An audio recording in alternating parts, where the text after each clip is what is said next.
tell us when we're on. All right, you're good. All right, good morning, everybody. We are live streaming, and it's 8:01 according to my watch, so I will call the Rules Committee to order. Thank you all for being here.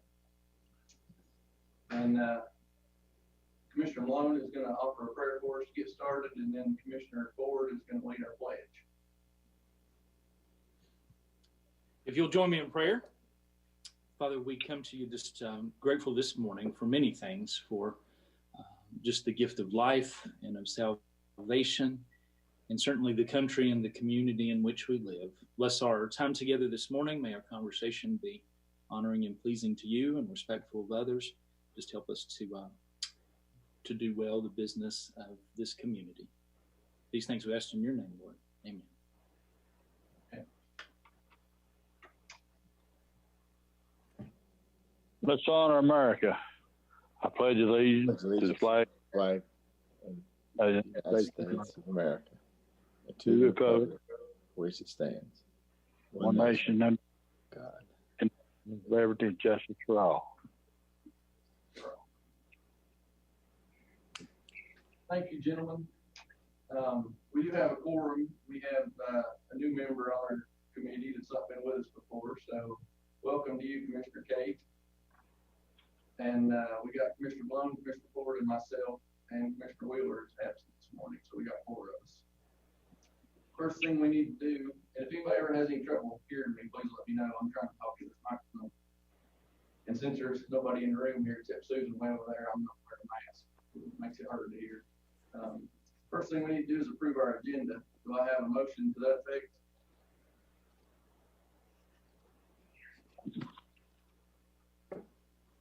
Motion to approve the agenda as presented. All right, thank you, Commissioner Malone. Is there a second? Second. All right. Got a second from Commissioner Ford. And it looks like Commissioner Wheeler has joined us.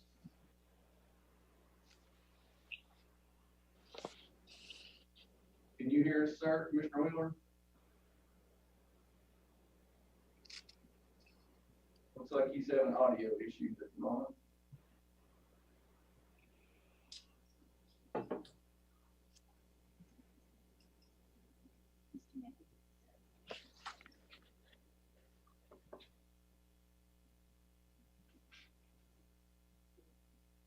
Commissioner Wheeler, can you hear us? Can you hear me? Looks like you can, but we can't hear him. You may have the same problem I had. Yeah. What does he need to do? Jim, if you'll log out and log back in, that should fix your connection. All right, so he's going to go ahead and do that. We have a proper motion in a second to approve the agenda, and we need to do roll call votes since we're doing this electronically. So there's no discussion on that. Commissioner Malone? Yes, sir. You vote yes? Yes, sir. Ford? Yes. Kate?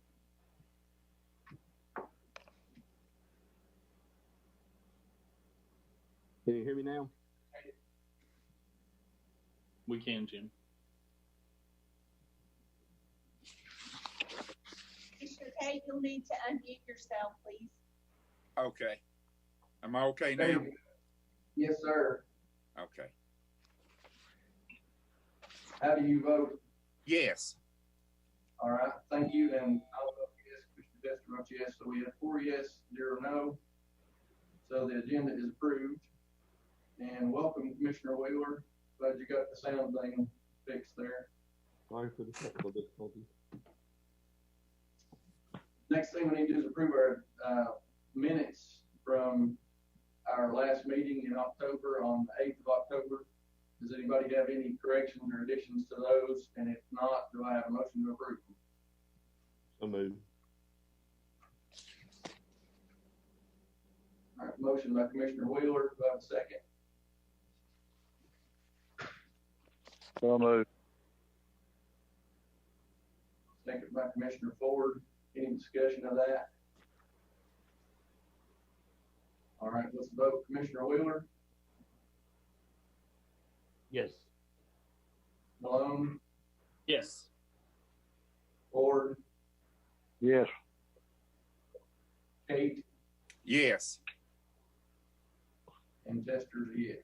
So 5 yes, 0 no. All right, and looks like Commissioner Matherly has joined us too. Good morning, Commissioner Matherly. Good morning. How are you? Doing well, sir. Hope you're warm this morning wherever you are. Yeah, I'm warm. Thank you for joining us. Thank you All for right. having Sure, no problem. We don't have anything else on our future docket. As you can see on the agenda there, assuming we get both these things taken care of this morning, and I hope we can. So with that, we'll move on to our discussion of Rule 4A. And just as a quick introduction to this, as most of you know, our electronic meetings started in the spring, and I think everybody thought it would be kind of quick and temporary. And then we got back away from them for a little while this summer, and now we're back in them again. So our rules do not really cover what to do in the event of an electronic meeting for public comment. And I know Chairman Matherly has, I guess, wrestled with that all year this year probably, and that's probably why he's joining us. You may want to share some of his thoughts on this. But I had talked to Allison and Susan both previous to this, last week or whenever before this meeting. And back in the summer, you may remember they had worked out a method for people to provide public comments during a public hearing for zoning, rezoning issue, maybe 2 issues that were back in the summer. And basically, short of it was they worked out that citizens could arrange ahead of time, and the deadline was 4 p.m. the day of the meeting, to either submit a written comment or get on the list for Susan to let them in the meeting one at a time, to let them speak during the meeting. So they already kind of figured that out and did a trial run of it this summer, and it seemed to work fine. I don't know of any issues that happened with it. So we basically already kind of have a way to do it, but our rules don't really cover it. So I was hoping that we could maybe just add a quick sentence or something to our rule that allows it. And then the details, of course, they would have to put in the public notice for the meeting, the phone number to call, the email to, that kind of thing. Because back in the summer with the zoning, what they did was actually mailed out a letter to the folks that lived in the area. Somebody correct me if you know different what I'm saying, but to let them know the information and how to, get on the list to make public comment. So we could put that information in the public notice for the meeting. Allison did prepare us a memo with a bunch of information on this. Allison, do you have anything you want to say? I think you've covered it. I would just make the distinction that Angie Charles from zoning and Susan did a great job of addressing what was actually a public hearing. And that was with a known group of people who might have comments for a particular parcel. And that is different than public comment, which is the public's ability to attend a meeting and have notice of what will be discussed. And then the governor's rule, which I set out in the memo, the governor's rule addresses that it goes to your local rules. So you've done a great job of summarizing it, but just that the big picture here is putting the county in the best position to continue transparency and a process so that it sits with the rules as to how it should be handled, how much time someone has, and that sort of thing is currently addressed in the rules. So you currently have a clipboard, you have mandatory requirements for people to be able to address the commission. And I just want to be sure you're not conflating a public hearing with public comment on the agenda, because you do have that separate. Yes, and I said public comment from back in the summer, and I apologize if it was a public hearing.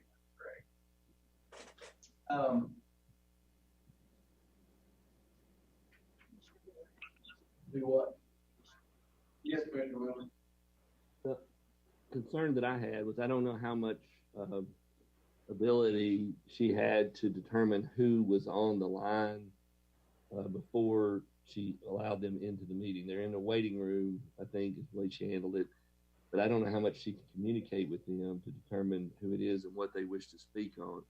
But there were some public meetings, not our public meetings, but others that they had people disrupting the meeting or saying inappropriate comments, and all this, of course, is being broadcast live. So my concern would be making sure that she has some way to identify them before they are put on the public airwaves. That's a good question. Susan just said she could address that. Commissioner Wheeler, we had them give us the phone number that they would be calling in from and did not turn their cameras on during the meeting. And it is extremely easy for me to kick someone out of the meeting if it ends up not being the person calling in. So we do have ways to verify that it is actually the correct person based on the information they submit. And they can't be removed very quickly. Susan, can you put something ahead of time? Is that the idea? Yeah, that's what I was gonna say. Can you talk to the person before you unmute them or whatever? I do. And that's what we did for the public hearing for the zoning request. I verified that those were in fact the neighbors that were speaking by communicating with them prior to letting them out of the waiting room. And we had a visual on the petitioner, and we knew that was indeed Michael Garland. So we were able to let them in without worry. You're currently using a sign-in sheet, and that's under your rule and your practice. And so that might support Susan's efforts to screen people, and that would become part of the meeting documents, just like it is now. Those are collected at the end of the meeting. So you would have the name, the address, the phone number, and the topic. For those of you who don't know, that is given to the chairman before the meeting starts.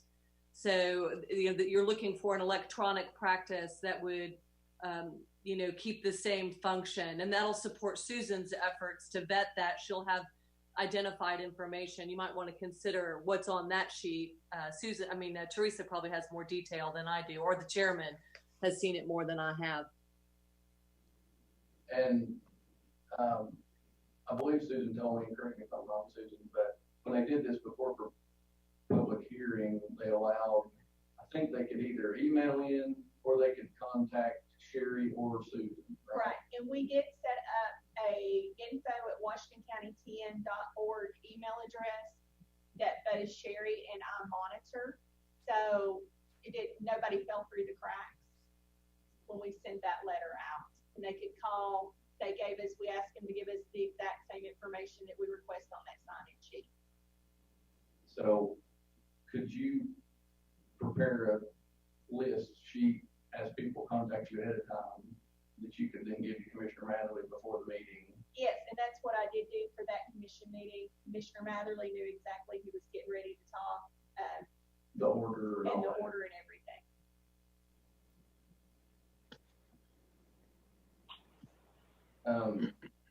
Just to add to this, go ahead. I was gonna get it clear in my mind that if we was to make this change to the rule, that people would be able to speak open forum or like a zoning issue, either one. Am I correct? Yes, Commissioner Ford, and what we're actually talking about specifically this morning is the public comment time, not the public hearing time. I don't think we have anything in our rules other than the fact that it's an item on the agenda, maybe at the very beginning of our rules about public hearings.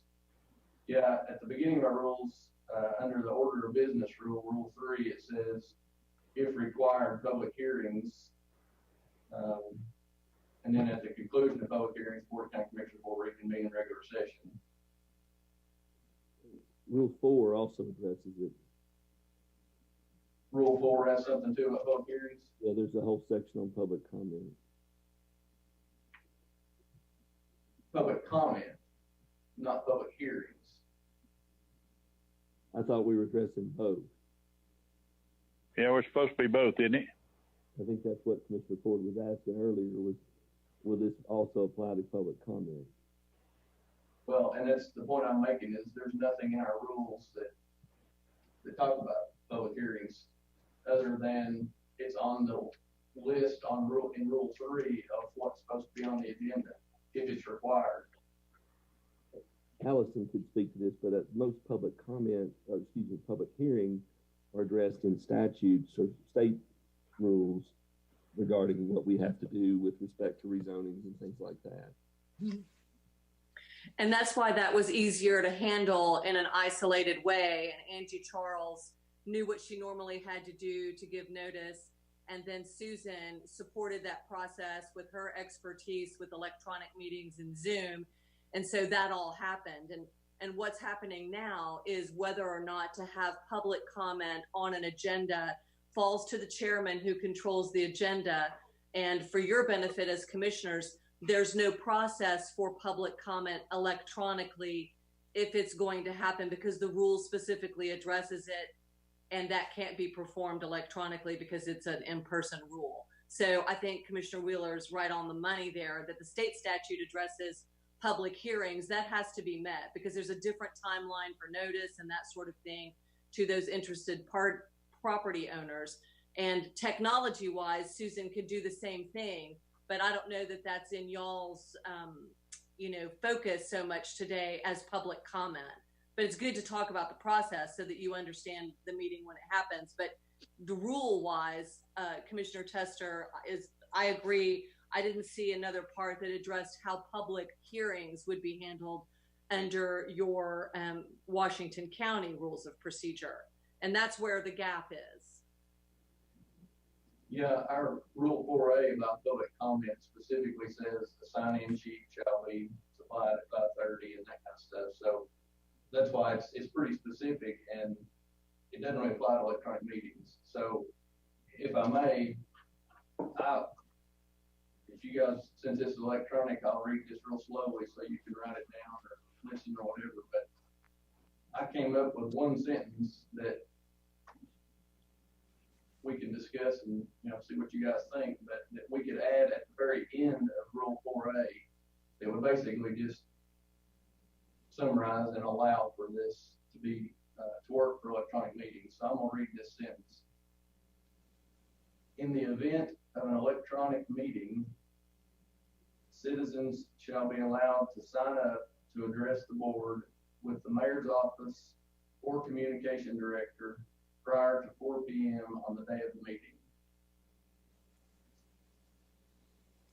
And in thinking about this before the meeting, I kind of felt like we add that one sentence at the end, add that to the rest, in context with the rest of the rule, I think that would take care of us. Let me read it one more time. In the event of an electronic meeting, citizens shall be allowed to sign up to address the board with the mayor's office or communication director prior to 4 p.m. on the day of the meeting. And that sets a cutoff time of 4 p.m. and basically redirects that part about the sign-up sheet, then contacting the mayor's office or communication director. And like I said before, the details of the phone number, the email, and all that can be put in the public notice. Anybody have any comments? Go ahead, Commissioner Wheeler. First, I think I'd like to suggest adding where you say, in the event of electronic meeting, maybe a comma there and saying as may be allowed from time to time by state law. That way we just leave that in there even after this period's over in case something like this happens again. And then secondly, I think we need to maybe finish this and then go back and address public hearing, because I'm not sure you can require somebody to sign up ahead of time for a public hearing. But we probably should finish what you're talking about and then talk about public hearing. Okay. Good points, both. Anybody else? Commissioner Chester, I would suggest that you track the statute, and rather than citizens, because there's not a citizenship requirement, it's the public. Okay, the reason. Public comment, the rule starts out, citizens of Washington County may be allowed to address the board. Well, that's a good, I was looking at the statute. For your discussion, I'll leave that with you, but that was what came to my mind, is that most of public meetings talks about the public, but with your local rule, I didn't see it that way. So that's a great point for y'all to discuss. Yeah, that's the reason I use that word, is because I thought if we put this sentence at the end, it fit with the language in the rule, because it starts off citizens of Washington County. And to that, I think that that reflects the intention of this commission to hear from the citizenry whom you represent. So duly noted. Thank you. Anybody else comments on that? And since we're talking about the first sentence there, I guess when I talked to Allison and I read her memo about this, to me it's maybe a little confusing, and I would maybe argue against the intention of when this rule began. But the fact that the first sentence says may be allowed to address the board, and later on in the rule it says a sign-in sheet shall be provided. Second sentence, a public sign-in sheet for requesting an opportunity to address the board shall be made available by 5:30. And then later it says each individual shall be given 3 minutes to address the board. So I feel like the intention of this rule was that we always have public comment, not that it was could happen or couldn't happen. So I was wondering if we should change that word may to shall in the first sentence to be consistent with everything else. I would argue against that for one big reason. If you put shall in there, then we really couldn't have a meeting without having that public comment portion. And if we have an emergency and need to have a meeting, we may not be able to have public comment. And the other thing is there's no state or constitutional requirement. Citizens have to be able to attend a meeting as far as being able to see it and hear it, but no requirement that they be allowed to participate. And there could be times when that might be necessary that we not have public comment. I think I would suggest we leave it where the chair's got discretion to be able to decide whether or not there'll be an opportunity for public comment, rather than get ourselves in a situation where we can't meet for some reason if we can't have public comment. That's a good point. I didn't think about an emergency meeting or something, especially if we're having to do something electronic and have something ahead of time where they sign up or whatever.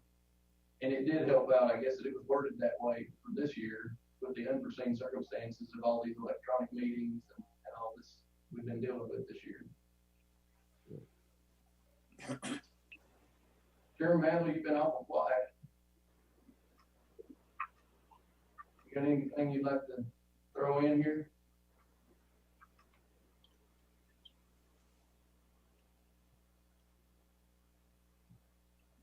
I got to get unmuted here first. With the understanding in there that they're speaking on agenda items, that is kind of like when we talk about agenda items, sometimes, if you have the director of schools report on there, it's pretty much a school agenda item. And so there is times that there's nothing on the agenda that someone would like to speak on. So I think leaving the shall out, it may be at a different time or a different meeting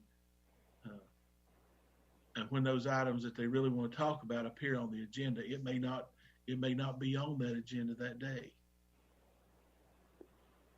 Yeah, and that gives you the freedom to direct them to a different meeting or something, I guess. Right. Yeah.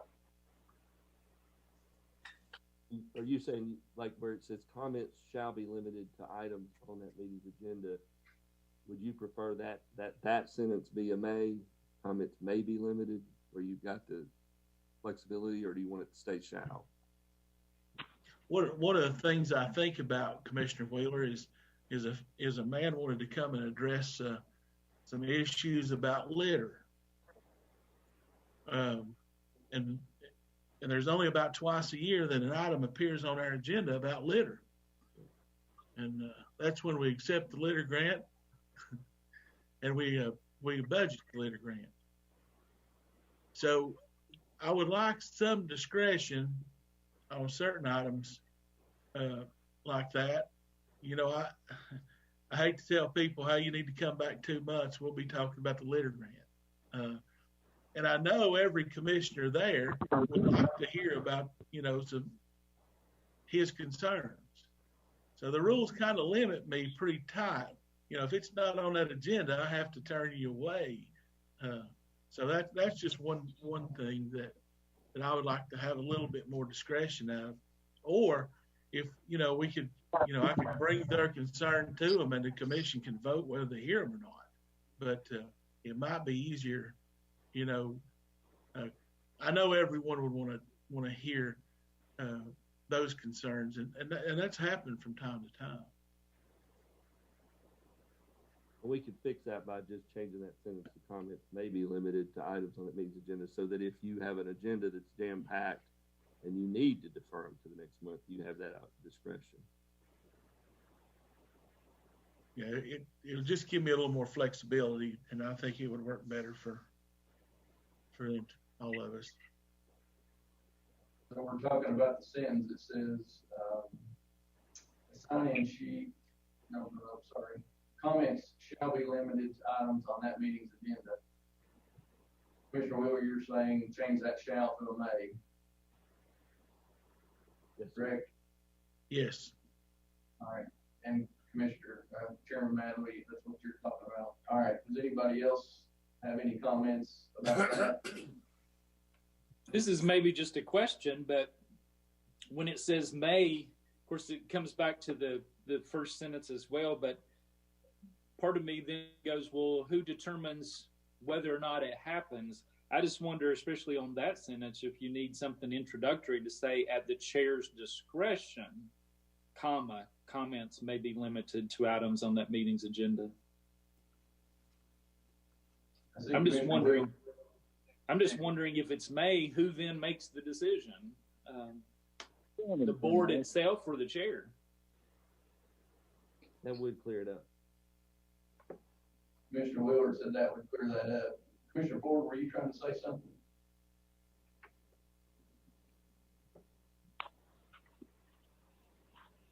Okay, I guess not. Okay. So what we're saying there is at the chair's discretion. I'm describing this before we get it. At the chair's discretion, comments may be limited to items on that meeting.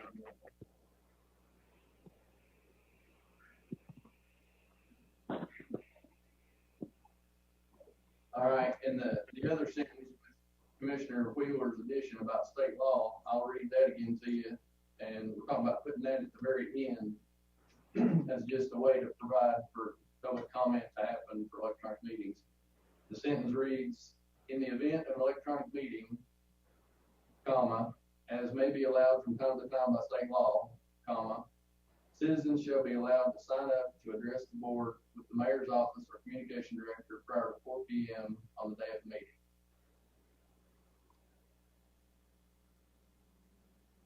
One thing on that, we've said 4:30 because we're assuming that we're meeting at 6 o'clock. But again, with these electronic meetings in an emergency situation, should we just say an hour and a half or 2 hours, whatever it is, before the meeting? I guess that would be That's a good point. If we have a meeting at a different time. Of course, the way the rule reads now, it says that the sign-in sheet shall be made available by 5:30 p.m. So maybe we need to change that, say 30 minutes prior to the meeting. I wonder if in both instances we should simply refer them to the public notice for instructions.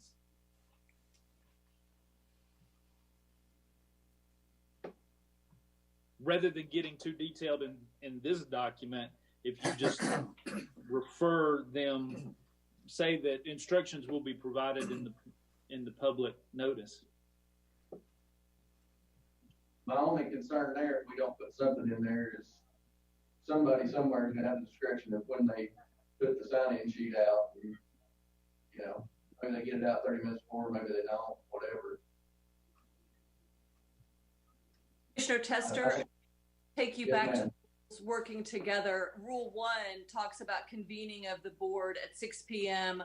On the date set by resolution. So that is part of the rule talking about 5:30. So just big picture, to pull you back out to the big picture, you have that first rule about convening the board, and the rest of these rules fall in. So I think you have a lot of flexibility to make a statement here about, you know, sometime in advance without fixing an hour. Maybe that would help you. That's a good catch, Allison. The first rule does have some 6 p.m. references in it. But just so it doesn't cause a problem or confusion with a different time or a special meeting or something like that, I think it does make sense to change that to 30 minutes prior to each meeting, and then in this new sentence say 2 hours prior. Susan's giving me a 2 over here, and we were talking about 4 p.m. is what they used this summer. So I like that because she's going to need more time to 30 minutes before would not give them enough time to check that and have this meeting all up and running electronically. Right. I was talking about, Commissioner Wheeler, was earlier in the rule where it says the sign-in sheets put out at 5:30. I get it. I'm with you. I'm agreeing with you. Yeah, that's what I was saying. So up there, we could say be made available by 30 minutes prior to each meeting. So instead of saying 5:30 p.m., it would just say 30 minutes prior. Yes, sir. And then this new sentence would read 2 hours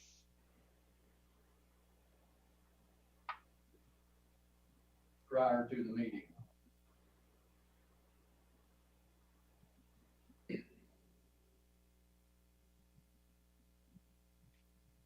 Any comments on any of that?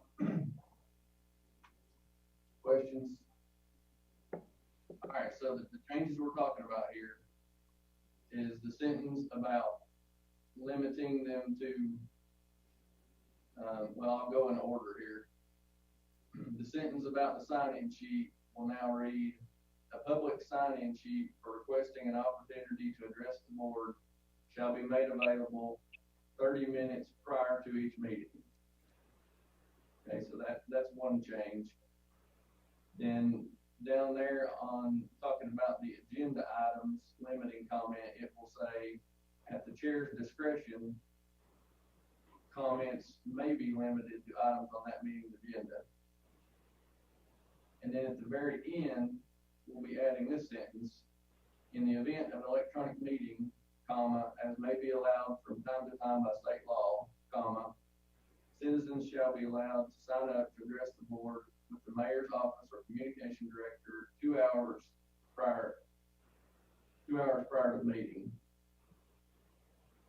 I'm thinking we need to say, somehow we need to make it clear that that's the cutoff time.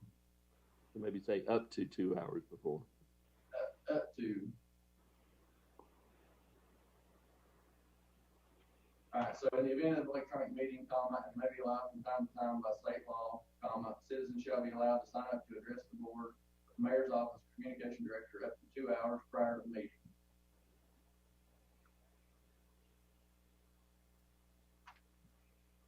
Commissioner Tester, I may be addressing something that we've already covered, but it sounds like we've got may several times up above, and then in the new sentence, we're going to use the word shall.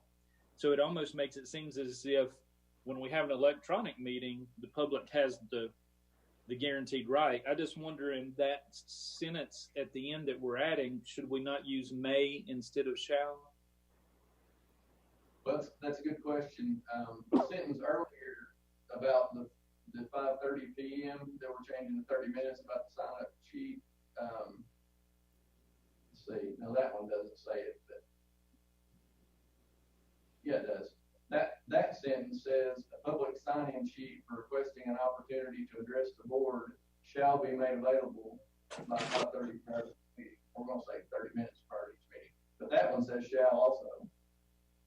Well, and I think that shall is dependent upon whether or not comments are going to be allowed at that meeting. Coming back to the very first sentence. Good point. If I may, commissioners, the big picture is that comment may be allowed, and so that is what the commission has the discretion to do. But in the event that comment is allowed, this is what the citizen must do in order to exercise that opportunity. And the way that, thank you, Allison, the way the new sentence, as I was reading it, it said citizens shall be allowed to sign up to address. So maybe we should change that in accordance with what Commissioner Malone is saying. Maybe we should just say citizens may sign up to address the board.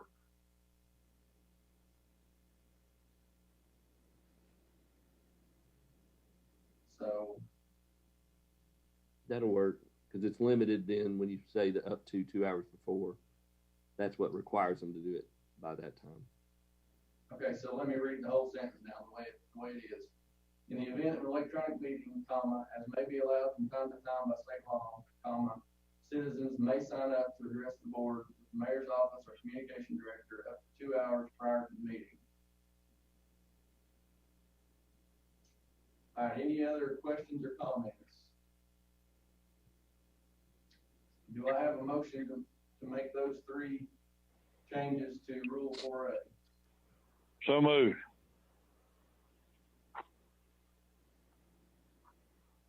All right, I have a proper motion from Commissioner Ford and a second from Commissioner Wheeler. Any further discussion before we vote?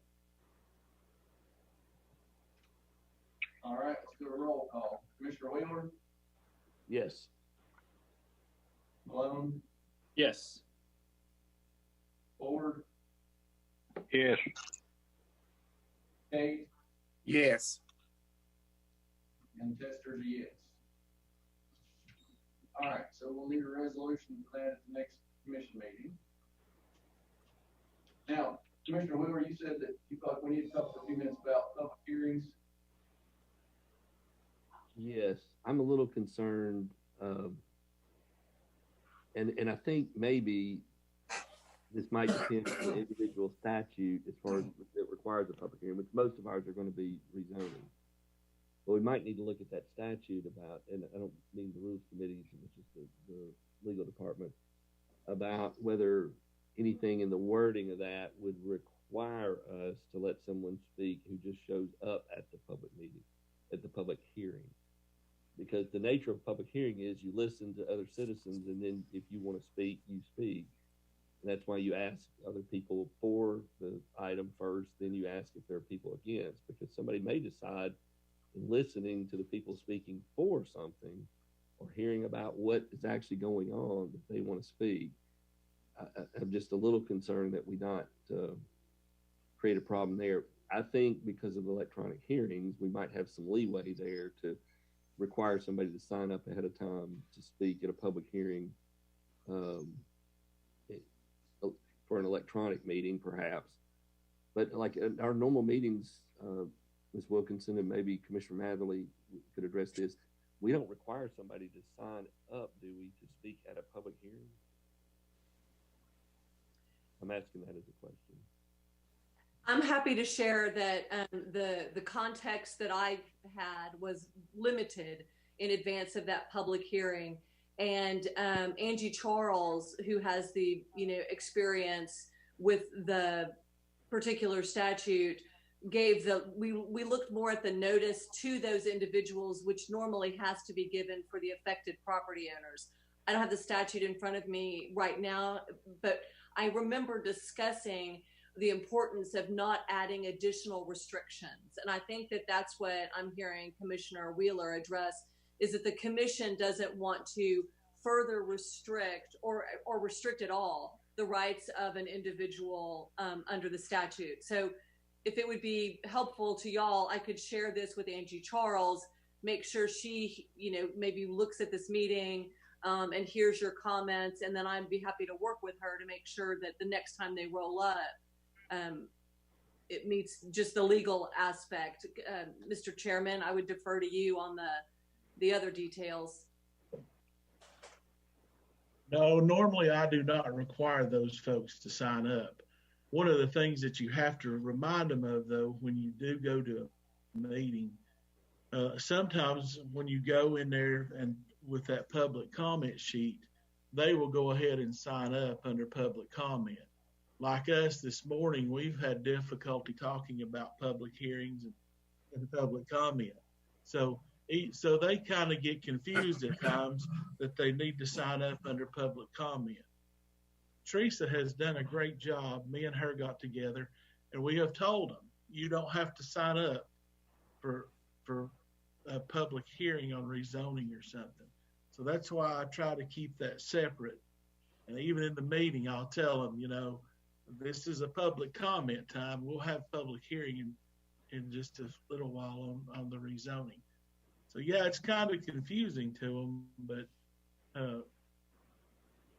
as long as you read your sign-up sheet real good, I just wait and make sure that they speak during the public hearing. I just don't call them during public comment if she misses them. A lot of times she does a great job of telling them, hey, you don't have to sign up, but if you're speaking in opposition or for or against, you can speak during that time. So we really don't limit that portion of it, Commissioner Wheeler. And during the meeting, Chairman Maddow, you typically just basically make an open invitation to the audience if there's anybody that wants to speak for or against. Yes. Yeah. Commissioner Wheeler, you would like to... Do you have any thoughts, Mr. Chairman, on how we handle that electronically? If they almost would have to sign up in some way, form, or fashion to be able to get on there. Yeah, they would. I think the notice that she's sending out, allows people that have an interest in that rezoning. It's close to them. It allows them to have notice to sign up. She's putting that notice on it's going out to everyone in that area that the law requires that we notify. I think as long as we're at least covering those people, could it be better? Yeah, it probably could. At least those people that have an interest in the rezoning is being able to speak. Now, when we start talking about beer board and all those different things of the 2,000-foot rule, and that could be a totally separate issue that we'd have. But I think for just like a rezoning public hearing, I'm sure if you contacted us and wanted to speak just on this specific rezoning,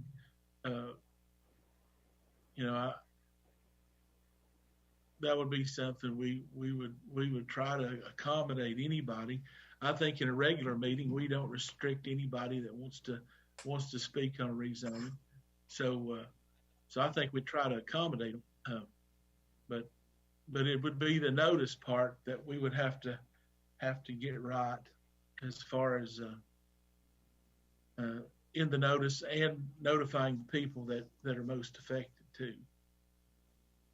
Chairman Maddow, I don't know how that was handled in the number, but looks to me like that information in a couple sentences could be added to the public notice that's put out for the meeting too. Yes, it could be.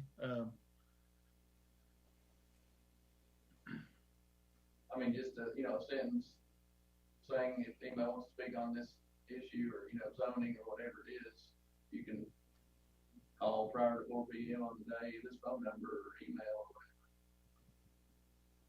Commissioner Ford, were you trying to say something?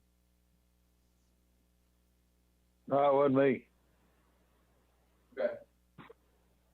I think it sounds like that's an issue that Allison and Carol Matherly and Angie, combination with Sherry, whatever can handle with the public notice. Any more concerns or questions about that, Commissioner Wheeler? No, sir. I think that sounds great. Okay. Can I say something? Yeah, go ahead, Commissioner Ford. By sitting here listening to this, sounds to me like it's going to get pretty deep.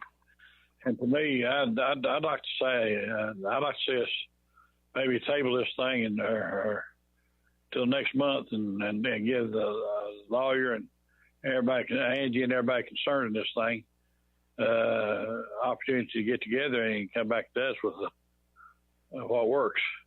Make our job a little simpler. Yeah, I don't think at this point it looks like there's anything we need to do in the rules, but once those folks talk amongst themselves, if Commissioner Matherly or Allison, if you all come up with something that we do need to do with rules, just let us know. One other thing real quick that Allison brought to my attention and she put in her memo was, it has to do with the governor's order on the electronic meetings. And Allison, if you want to just do a quick explanation of that, what you told me about the importance of the agenda and the documents ahead of time being provided. Sure. Just a big picture is that the orders have changed a little bit from the governor's office since they first started, I think, back in March. And that comes from the experience. And just to really draw your attention to the fact on the county's website, it says documents that will be discussed in this meeting are provided below. And so Sherry includes that on the internet, on the website notice of all of the meetings. And then those who are chairs are typically including the information that will be discussed. So if there's a document that will be discussed, best practice is to include it in the agenda. And so when I went through the order, I just pointed those two things out. One, the local rule for public comment, and two, having the documents available, because the order is very specific that you as members of the governing body must be provided the documents in advance of the meeting. But it's really more of a guidance that best practice would be that those documents are available to the public in advance of the meeting. And so that goes to, when we're meeting in public, Sherry typically has copies, or Teresa typically has copies of those documents. And sometimes you'll see the people come up and take it and want to look at it. And so that's just drawing it to your attention. It's already on the website.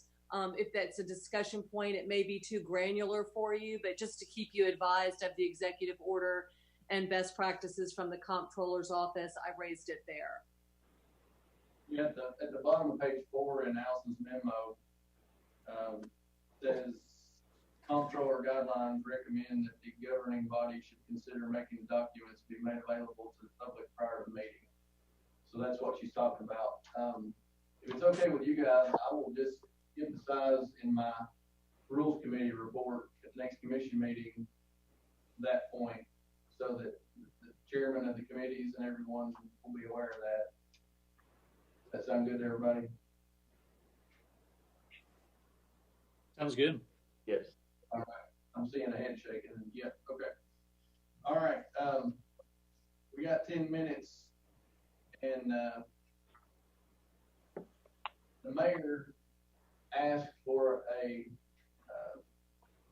explanation of our intent when we created the county-owned property committee.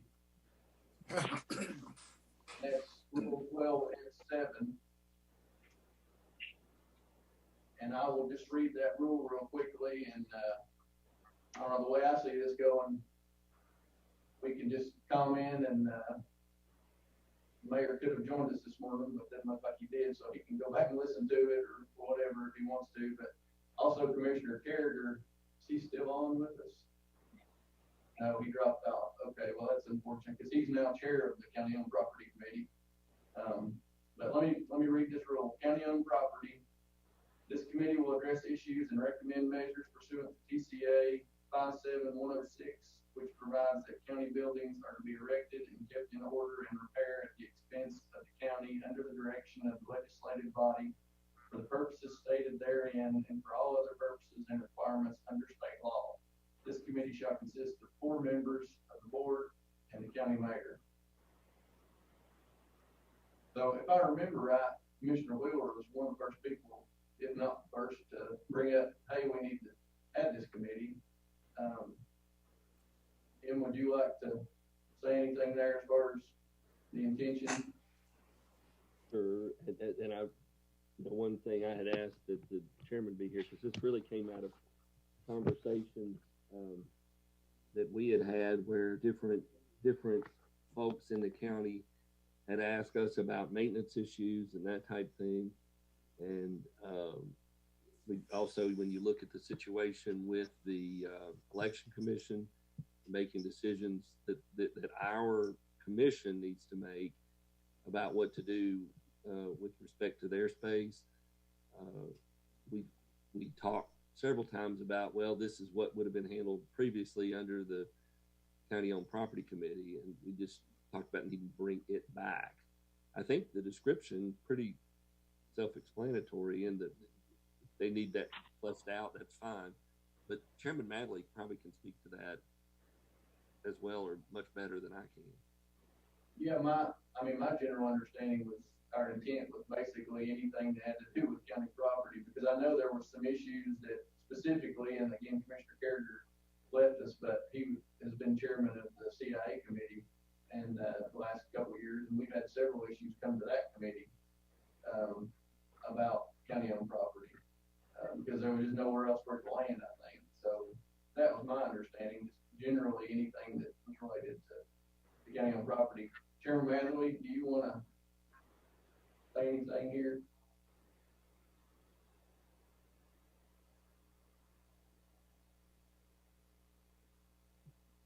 All right. You're muted if you're trying to talk. Yeah, if you're trying to talk, you're muted.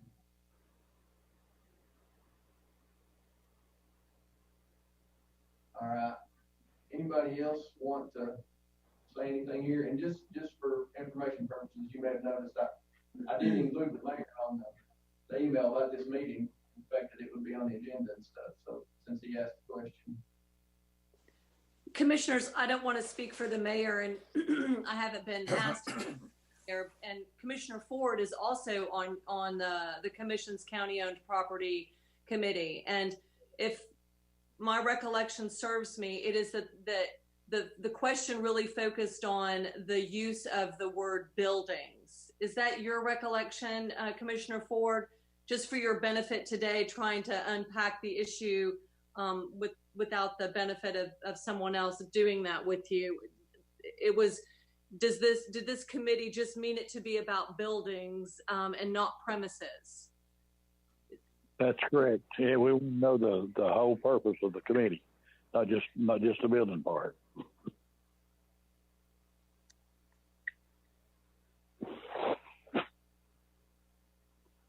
Well, Allison, you're trying to find in the rule where.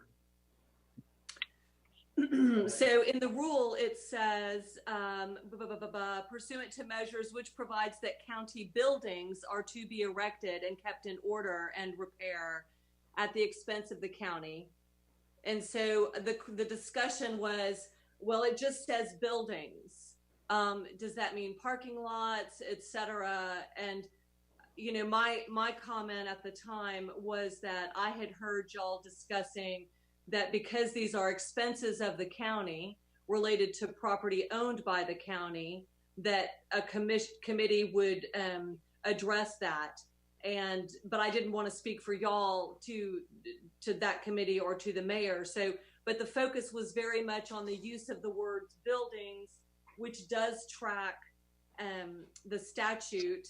And of course, that I think that is because buildings are to be erected at the direction of the county legislative body. So when you read the whole sentence of the rule, which your rule tracks, that's how buildings come into being, that they're not erected without the legislative body's direction.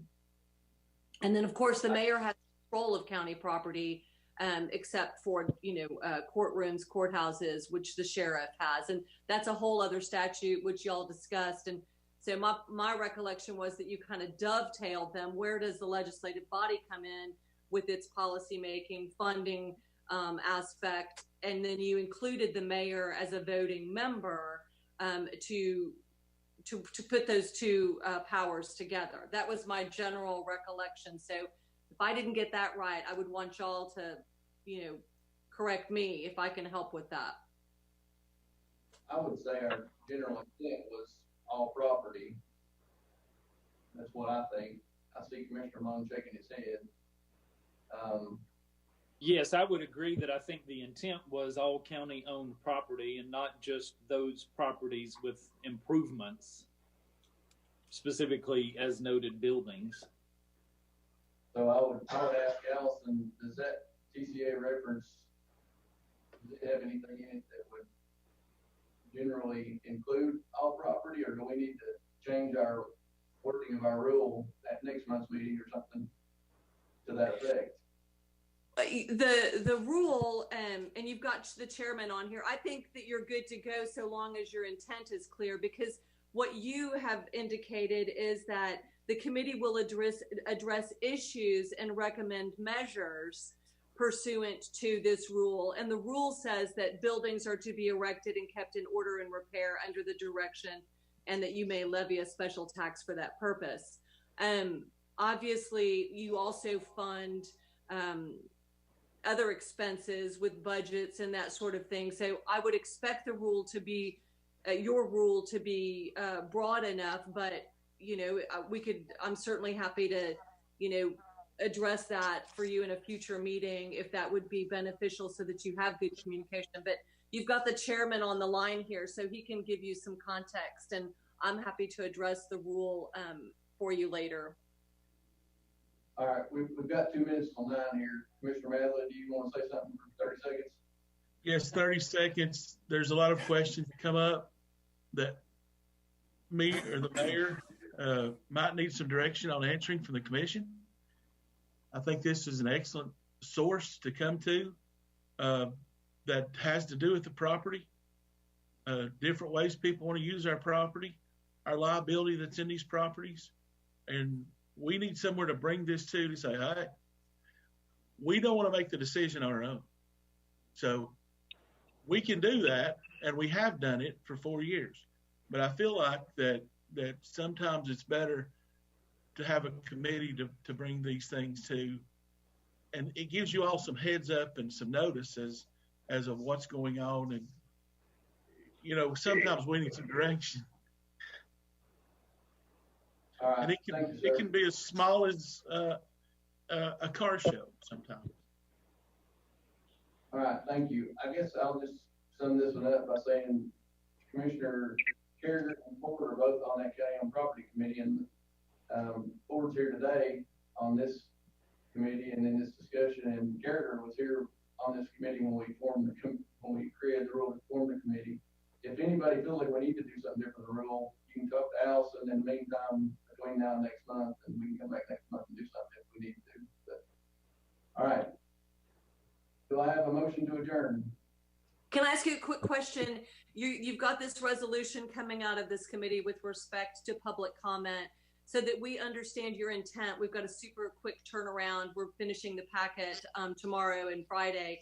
Is it the intent of this committee that, to the extent the chairman puts public comment on the agenda, you would want us to follow this process that you've set out in advance of the resolution, or would you want it to wait?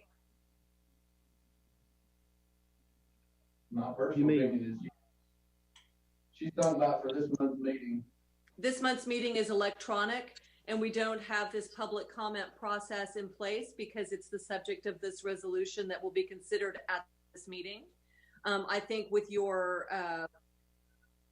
comment and giving some guidance, we could certainly implement this process for public comment at this meeting without violating any law or rule, if that's the will of this committee. And I just wanted to get that guidance because we're finishing tomorrow. Looks to me like we let that be in the discretion of the chairman, but yes, the consensus is probably, I assume, we can ask. If the consensus of the committee is yes, then leave it at the discretion of the chairman how that gets handled before the rules. Thank you. Ford Mon shaking said yes. Ford, are you yes on that? Yeah. And Kate, are you yes on that?